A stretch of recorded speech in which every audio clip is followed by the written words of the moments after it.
Demander. La première, Monsieur Dadis. Oui, monsieur le procureur. Vous aviez dit que le commandant Toumba était le commandant du régiment. Oui. Qui était son adjoint? Celui que tout le monde appelait couramment adjoint. Tout le monde appelait couramment que Marcel était son adjoint, mais dans les actes, tout ce que je sais, moi, mon homme de confiance, tout ce que je sais, c'était le commandant Toumba qui assurait le régiment. Il veut savoir qui était son adjoint. Bon, son adjoint, là, c'est lui seul qui sait qui était son adjoint. C'est lui seul qui sait qui était son adjoint. Vous ne saviez pas? Non, moi je dis que mon homme de confiance, l'homme à qui j'avais confiance, c'était le commandant Toumba. Et ça, je le dis avec mordicus. Maintenant, s'il avait des adjoints, il est la seule personne à dire que c'est elle qui était mon adjoint. Pourtant, vous venez de parler de M. Marcel. Oui, c'est ce que les gens disaient.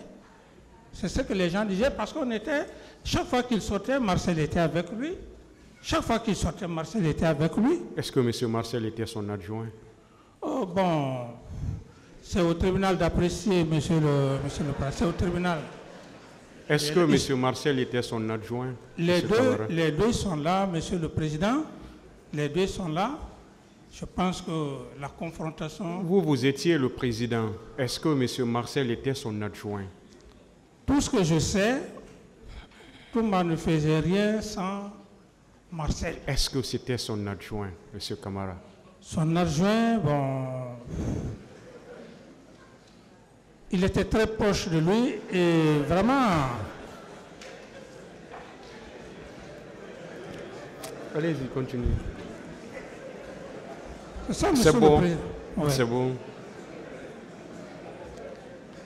Parce que je peux dire que oui, il était son adjoint, les deux peuvent dire que non, c'est pas ça. C'est à eux de voir. C'est le tribunal qui est là. Ce ne sont que des affirmations qu'on donne, mais le tribunal est censé bien placer. Effectivement. Vous savez, M. Camara, le tribunal est dirigé par des hommes qui n'étaient pas là. Ouais. Au moment où vous exerciez ce pouvoir, vous étiez là. Vous observiez tout. Vous étiez le président à l'époque. Vous étiez là. Hein. Oui, monsieur tout le s'est passé devant vous. Oui, effectivement. Marcel... Donc, vous ne devez pas employer des... S'il vous plaît, vous ne devez pas employer des à peu près, des approximations. Vous ne devez pas le faire. Ouais. Parce que vous étiez là. Vous étiez à l'époque le président de la transition. Ouais. Et, s'il vous plaît, on est en train de parler des hommes qui étaient très proches de vous. Ouais. Très, très proches même de vous. Donc, si vous-même vous dites c'est le tribunal qui doit le faire, le tribunal ne juge que ce que vous nous dites ici. Le tribunal n'invente rien. D'accord, monsieur le président. Le tribunal ne va pas chercher ces éléments ailleurs. Certes, le tribunal a le dernier mot. Mais le tribunal ne va pas prendre ces éléments ailleurs.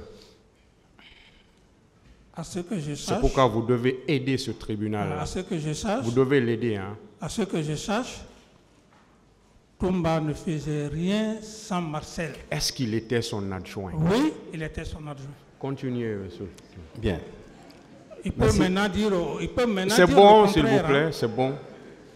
Les deux faisaient tout ensemble, ça c'est tout. Il vous faut beaucoup de temps, beaucoup de minutes, beaucoup de tournures pour le dire, monsieur Camara. Oui, parce que bon, pourquoi, monsieur le président, c'est bon. Monsieur le procureur, vous pouvez continuer. On va avancer. Merci, monsieur le président. La deuxième chose, monsieur Camara. Oui. Commandant Toumba, en sa qualité de commandant du régiment, est-ce qu'il vous rendait compte de toutes les activités menées au sein du régiment?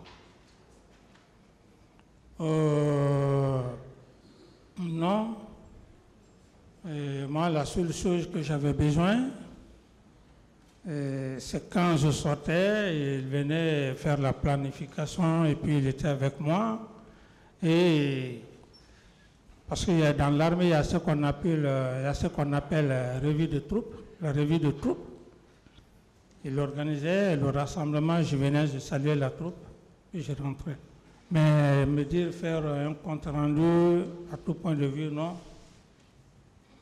Et puisque également celui qui coordonnait toutes les activités des différentes unités de la garde présidentielle. Oui. Est-ce qu'en cette qualité également, vous vous rendez compte de tout ce qui se passait? Non. La preuve en est que les hommes qui étaient à ces différents points, c'était uniquement que ces hommes. Ils ne vous rendaient pas compte du tout? Non, ils ne me rendaient pas compte. Et puisque je ne trouvais pas aussi d'objections, je ne trouvais pas aussi des problèmes sur lesquels je pouvais me fonder pour dire que ça ne va pas, que ça ne va pas. Non.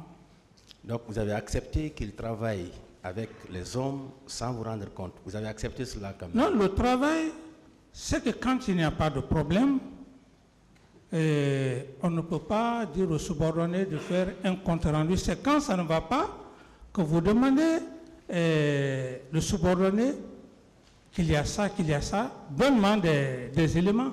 Mais si tout va bien dans le cadre normal, vous n'en avez pas besoin, monsieur le procureur. Merci. La troisième et dernière question, monsieur le Président, c'est à monsieur Toumba. Voilà, monsieur Toumba, vous étiez le commandant selon le président Dadis. Monsieur le procureur, on remarque que vous n'avez pas demandé aux autres sur votre premier point. C'est une confrontation. D'accord. Allez-y, monsieur Toumba, par rapport à tout ce que nous avons posé comme question à monsieur Dadis. Merci, monsieur le procureur. Précisément, est-ce que monsieur Marcel était votre adjoint? Non, c'est ce que j'ai dit à l'entame, c'est que c'est purement administratif et il n'y a aucun acte puisque c'est le président qui prend des décrets. Moi, tout ce débat, voilà, je l'ai dit déjà, mais je vais encore le revenir que si le président doit en vouloir à qui que ce soit, puisque lui, rien ne l'empêchait, qu'il n'a qu'à s'en vouloir lui-même, parce que rien ne l'empêchait de prendre un décret. Ça, je voulais le rappeler. C'est la même chose qui arrivera également sur le maître suprême des juges, je le rappelle. Il dira que lui n'a jamais instruit quelqu'un à faire quelque chose. Il dit Monsieur Diakité. Donc je l'ai dit. Excusez, c'est ça. Je vois que ça fait mal quand vous citez des versets, ça fait mal à M. Camara. Voilà, donc si vous pouvez interpréter directement. C'est ça ce que j'ai dit. C'est l'interprétation, j'ai dit, les chefs diront ce jour que nous ne vous avons pas instruit de le faire parce que vous ne croyez pas. C'est ce qu'ils diront. C'est le même verbe. Est-ce que M. Marcel était votre adjoint? Non. La question est répondue. Non. Et puis, bon, monsieur le Président, une précision. C'est bon. Je voulais juste. S'il vous plaît, je pense que la question c'est pour M. Marcel aussi. Non, puisque vous avez dit que lorsqu'il parle. Attendez, s'il vous plaît. Attendez. Bien. Sur l'autre volet de mes deux questions, M. Toumba, est-ce que vous rendez compte régulièrement au président Dadis? Il a déjà précisé que circonstanciellement, lorsqu'il me commettait à une tâche, comme quoi j'ai besoin de m'adresser à la troupe, et ça, je m'adressais à la structure qui s'occupait directement à la base, à la troupe.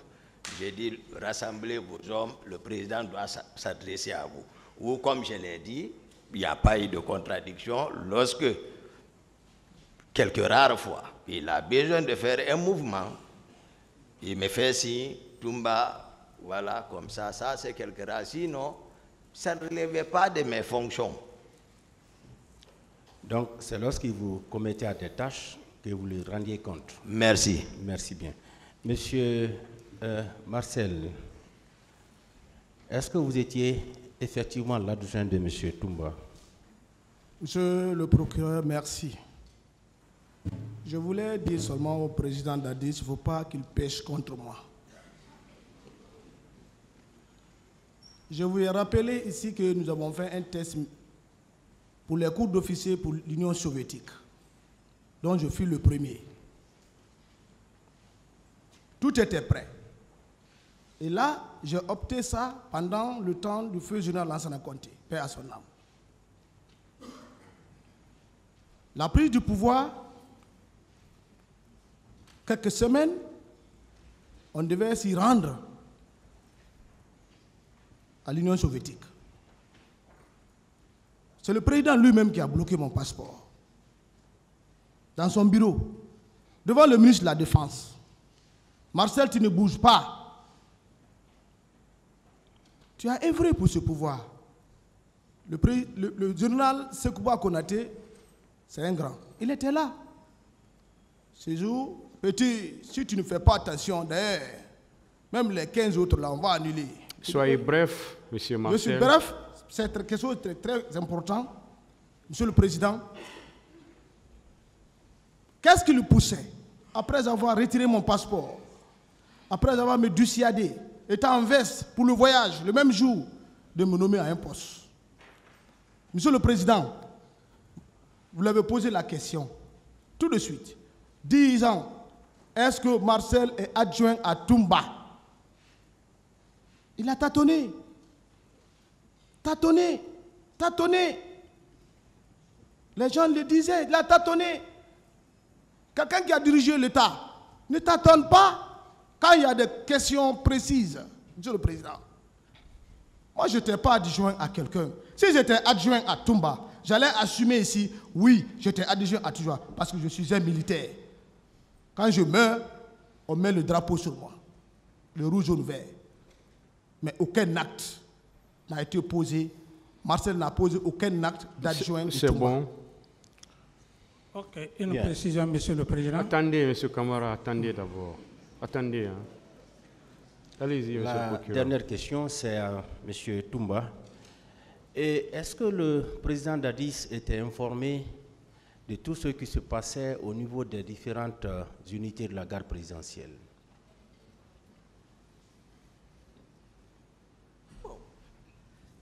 Ça,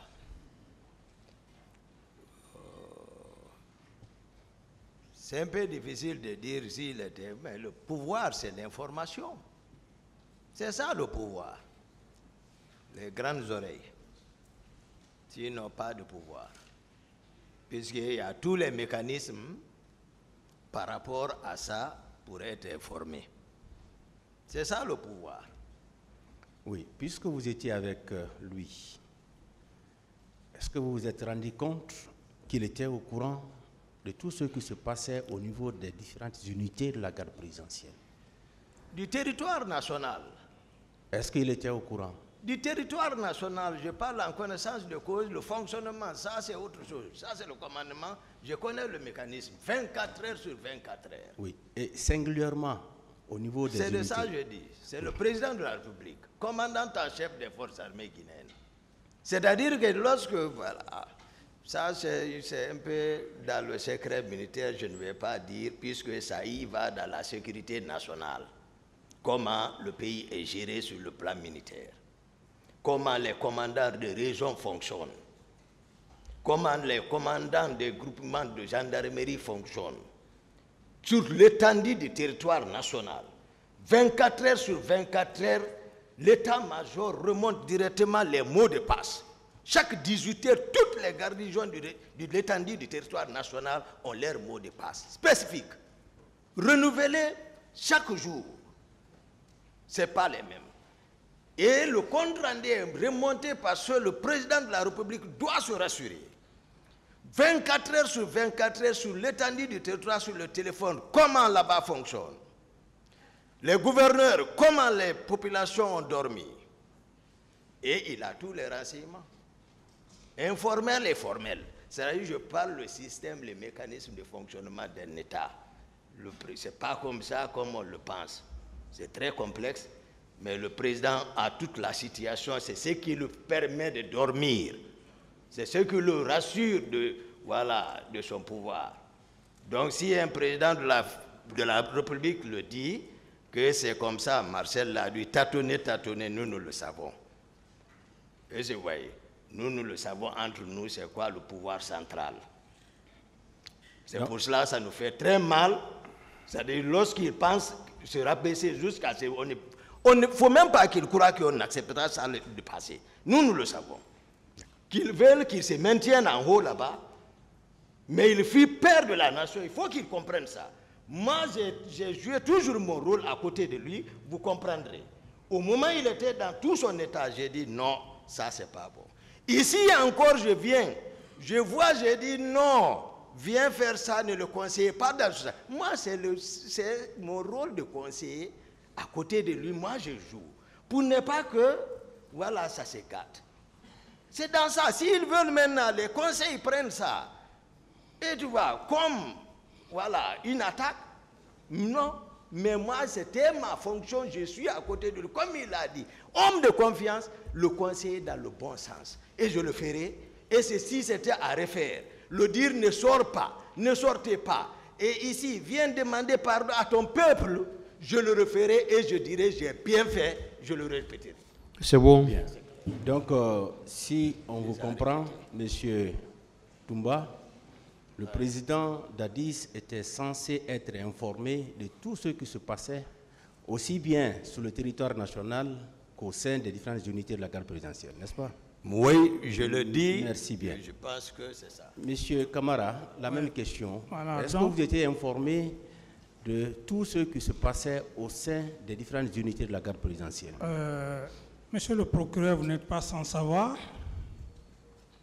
Aucun être humain sur terre, même les pharaons, depuis l'Égypte antique, les Khéops, les Képhrènes, n'étaient pas informés de tout ce qui se passait dans leur royaume. Aucun être humain ne peut être informé. Autrement, il n'aurait pas eu, je m'excuse de l'expression, il n'aurait pas eu des postes. On n'aurait pas trahi des présidents. Ça, c'est naturel. Même étant dans cette salle, quelles que soient les fonctions que chaque personne a, même dans son service, on ne peut pas être informé de tout. Ça, c'est le premier aspect. Le deuxième aspect, lorsqu'il parle de tâtonnement, vous savez, Monsieur le Président, on est devant vous, c'est des précisions. Lorsque il y a une certaine complicité entre deux hommes, je veux parler de choses de Marcel et de Toumba, je le savais, puisque le thème, en disant adjoint, même dans le PV primitif de M. Toumba, il a reconnu. J'ai encore le PV et j'estime que monsieur le procureur, monsieur le président, après si vous allez essayer de voir la question par rapport à la question du procureur, Toumba dans son PV, on lui a demandé, il a dit qu'il était le commandant du régiment et que Marcel était son adjoint. Ça c'est bien avant que nous soyons devant votre auguste tribunal. Si aujourd'hui, les deux se rétractent, alors je m'y attendais à ça. Sinon, ce n'est pas une question de doute. D'accord. Et si donc, on peut vous résumer, oui. Vous n'étiez pas au courant de tout ce qui se passait au sein de ces unités, n'est-ce pas? Monsieur le procureur. Vous n'étiez pas au courant de tout ce qui se passait au sein de ces unités. Je ne pouvais pas être au courant de tout ce qui se passait au sein des unités. Maintenant, est-ce que de temps en temps, au moins, on vous remontait des informations? Comme je l'ai dit, si il y avait des problèmes, qu'on m'informait. C'est là où j'appelais Toumba pour lui demander, mais si tout allait bien, monsieur le procureur, je n'avais pas besoin de le coincer parce qu'il faut demander à une personne lorsque ça ne va pas. Merci. Monsieur Marcel, est-ce que le président Dadis était au courant de tout ce qui se passait au sein des unités de la garde présidentielle? Bon, comme je n'étais pas dans le service de commandement de l'armée, mais quand le président Dadis parle ainsi, je me dis alors qu'on s'est trompé. Parce que c'est la confiance de la troupe qui l'a nommé président de la République. Bien sûr, c'est Dieu qui donne le pouvoir. Mais Dieu passe par des individus pour donner la force à ceux-ci, afin que ses œuvres se manifestent. Dieu lui-même ne descend pas. Mais si ces hommes ont porté confiance en toi, vous êtes devenu président de la République. Quand on dit président de la République, mais ce n'est pas même un chef de quartier. Si le chef de quartier dit qu'il n'est pas informé de ce qui se passe dans le quartier, il cesse d'être chef de quartier. Il cesse. Il ne faut pas que... D'abord, c'est ce que le commandant Toumba a précisé ici. Nous ne voulons pas rentrer dans le secret militaire ici. Nous, les militaires, on dit quand on t'arrête, dans les conflits de guerre, tu es ennemi, tu es avec tes ennemis. Et le chef hiérarchique remonte. C'est ça l'information. On ne peut pas être informé de tout ce qui se passe, mais les choses majeures doivent être vues par l'autorité. Marcel Guilavogui et M. Moussa Dadis Camara. À l'occasion du second passage de M. Marcel Guilavogui en juillet 2023, il a eu à dire concernant les recrues de Kalea que c'est M. Moussa Dadis Camara qui avait habillé les jeunes recrues de Kalea qui ont perpétré les massacres au stade du 28 septembre. M. Marcel, est-ce que vous confirmez cette déclaration-là?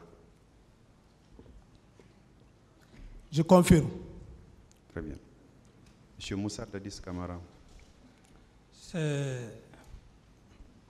pas vrai, monsieur le procureur. M. Camara, attendez que je vous pose la question. Oh. Je disais tantôt que lors du second passage de M. Marcel, il a eu à faire cette déclaration qui est contraire à la vôtre lors de votre interrogatoire. Est-ce que c'est vous, président d'alors, qui avez habillé les recrues de Kalea qui sont allés perpétrer ces massacres-là au stade du 28 septembre? Monsieur le procureur, avec votre permission, si cela était le cas, je pense que habiller les hommes, aller au stade, je pense que M. Toumba et autres... M. Camara, excusez-moi, le président vous a rappelé que c'est une confrontation et vous-même vous l'avez rappelé. C'est sur des points bien précis, c'est sur les points de contradiction. Ce n'est pas vrai. Je veux juste avoir votre avis, si vous confirmez ou si vous infirmez. Et je ne confirme pas, c'est des allégations, puisque comment habiller des hommes pour aller au stade? Est-ce que ces hommes-là, ils sont venus au camp devant lui? Que je leur donne, comment que je prenne la tenue, leur donner pour aller au stade? Monsieur Camara, vous avez dit que vous ne confirmez pas. Je ne confirme pas, c'est des allégations. Je suis satisfait. C'est des allégations. Monsieur Aboubakar Diakité, alias Toumba, lors de votre interrogatoire, vous avez dit que vous avez vu M. Marcel Guilavogui entrer au stade du 28 septembre et que c'est juste après son arrivée que les tirs ont commencé. Est-ce que vous confirmez cette déclaration-là? Oui, moi je m'en tiens à ma première déclaration et je n'ai pas de débat avec Marcel. Je pense que le président a pris note de mes premières sorties. Est-ce que vous confirmez cela? Bon, c'est comme je l'ai dit, je n'étais pas à l'intérieur pour voir ce qui s'est passé, mais je l'ai dit à la hauteur de l'université. À la hauteur de l'université, et que les tirs ont commencé, je me suis retourné pour dire qui vous a dit de tirer. Et les gens tiraient, ils ne m'ont pas écouté. Est-ce que vous confirmez cela? Je le confirme. Très bien. Monsieur Marcel Guilavogui, avant votre entrée au stade, puisque vous avez confirmé que vous étiez effectivement à l'intérieur du stade, est-ce qu'avant votre entrée, les tirs avaient commencé? En cette qualité, est-ce que, je reviens sur une question qui a été posée par mon collègue, est-ce que vous receviez régulièrement des informations des différentes garnisons, ou les informations les plus sensibles tout au moins? Vous en receviez? Merci, monsieur le procureur. Pas régulièrement, parce que au niveau du commandement, commandant en chef des forces armées, c'est un titre honorifique parce que c'est lui qui... Excusez-moi, M. Camara. Ouais. Vous-même, vous avez décrit ce que c'est qu'une confrontation. C'est sur des points bien précis. Oui, j'ai dit... Maintenant, puisque vous êtes expliqué de long à large, c'est acté. Tout à l'heure, vous avez rappelé au président que tout le monde s'est expliqué. Donc, je voudrais que les questions que je vous pose... Est-ce que vous receviez des informations des différentes garnisons? C'est juste pour confirmer ou infirmer. Qu'on puisse évoluer. Des informations? Oui, des différentes garnisons militaires. Pas à tout moment. Pas à tout moment. Oui, pas à tout moment. J'en recevais pas à tout moment. Monsieur Aboubakar Diakité Toumba, la même question. Est-ce que, monsieur, parce que vous étiez son aide de camp, est-ce que monsieur Moussa Dadis Camara recevait des informations, ne serait-ce que sensibles, des différentes garnisons militaires à travers le pays? Oui, je vais le dire pour vous, c'est-à-dire donner vraiment la raison qui me permet, vous savez, pour c'est-à-dire la fonction des militaires, c'est bien sûr la défense de l'intégrité du territoire national, pour stabiliser, pour permettre au peuple d'être serein. À cela, n'oublions pas, l'armée, est-ce qu'il recevait... toutes les informations du pays, oui, tous les services de renseignement, que ce soit la DIGRI, que ce soit la DEGRE, que ce soit le deuxième bureau, sur le chef d'état-major général, que ce soit le renseignement sur le ministre de la Défense, que ce soit le bureau de renseignement de la gendarmerie nationale, que ce soit celui de la présidence, tout converge à celui de la présidence. Pour conclure. Pour conclure, pour directement rassurer le président de la République, c'est-à-dire l'état de santé du pays. Donc, 24 heures sur 24 heures, je le dis, c'est comme ça le pouvoir fonctionne. Ce n'est pas spécifique à la Guinée, ça c'est partout ailleurs. Très bien. Voilà. Monsieur Marcel Guilavogui, la même question. Est-ce que vous qui étiez proche du président de M. Moussa Dadis Camara, à l'époque président de la transition, est-ce que vous étiez informé sur le fait qu'il recevait ou